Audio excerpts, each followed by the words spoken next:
Yeah, it's well, last Saturday was a great indication that the team's coming together at the right time as we head into the Big West Championships, and we had several outstanding performances over the weekend, and a lot of good battles. A good old-fashioned track and field dual meet, and I just enjoyed watching everybody on the team compete and battle for every spot they could, and as a result, we came out with some great performances as we head into the conference championships. And I think we're looking at, on the men's side, just all the way around, sprinters like Taylor Herrera, who won the 100 and the 200, and Antoine Miller, and we'll have Jared Houston back for conference. Those guys sat out Saturday just to make sure we're ready to roll at conference with them. And our middle distance group is looking strong, and our steeplechasers all had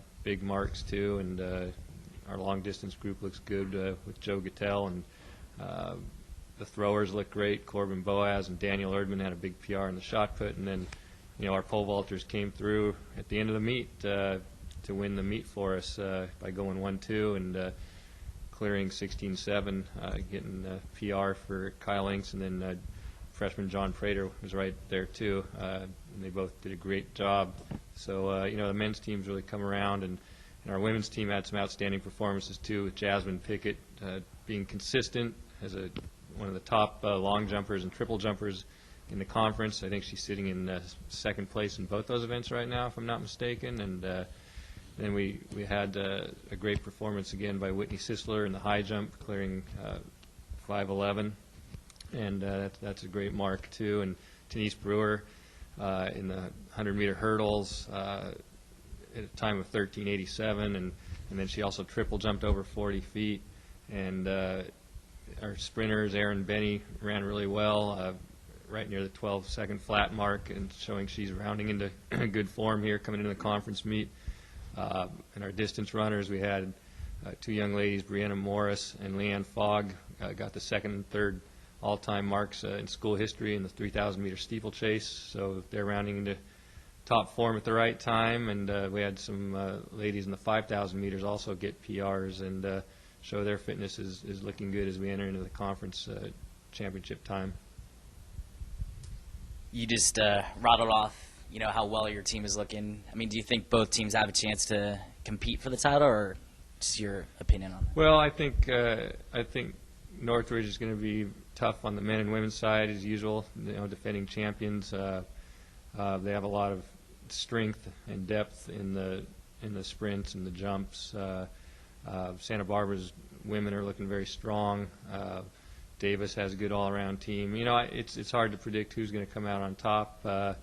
We'll just do the best we can and see what happens. But it's always enjoyable to watch how conference meets play out, because there's so many events and so much can go on out there, and you just want to hope that you have the fewest blips and that you can, and that everybody stays healthy.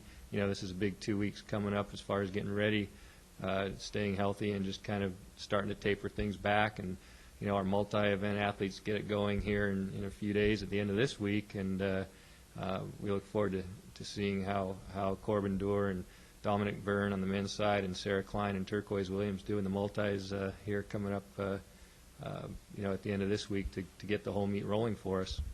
Cool.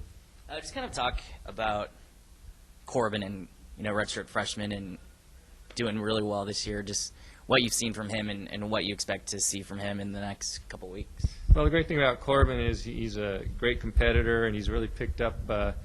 He's always been strong in the shot and disc, and he's really come into his own with learning to throw the javelin, and he's helped out even in the hammer throw for us. And so just a strong competitor, and he's been very consistent. And I think that with a little rest and really getting pumped up for the conference meet, he has the potential to really make another jump in the shot in the discus, and step it up a few notches. And he has his teammate Daniel Erdman there to push him, and they're great training partners, really help each other out there in the throwing events. Hey, Coach. Hey. You have to refresh my memory. This is your first year as the head coach, right? Yes. Okay. Yeah, it That's is. what I thought. Yeah. Sometimes these years just start adding up quickly. Yeah. But since taking over for Terry, now you're the head guy with track and field. How's it gone for you? And you think that this year is a little bit of a learning curve and may help you out even more in the coming years? Well, sure, there's going to be some learning curve going on with any new job that we all get in our careers, and there's a lot more decisions to make, a lot more issues to deal with, and a broad range of issues that come up when you're dealing with a roster of the size of a track team. But it's all gone great. I've been enjoying it thoroughly, and I think the team's been responding well. Our staff is on board, and I think we're really moving forward in a positive way. Even though the hire was in-house, there's still going to be some transition, and I feel like it's gone very well, and I think we're moving forward. Excellent. Thanks.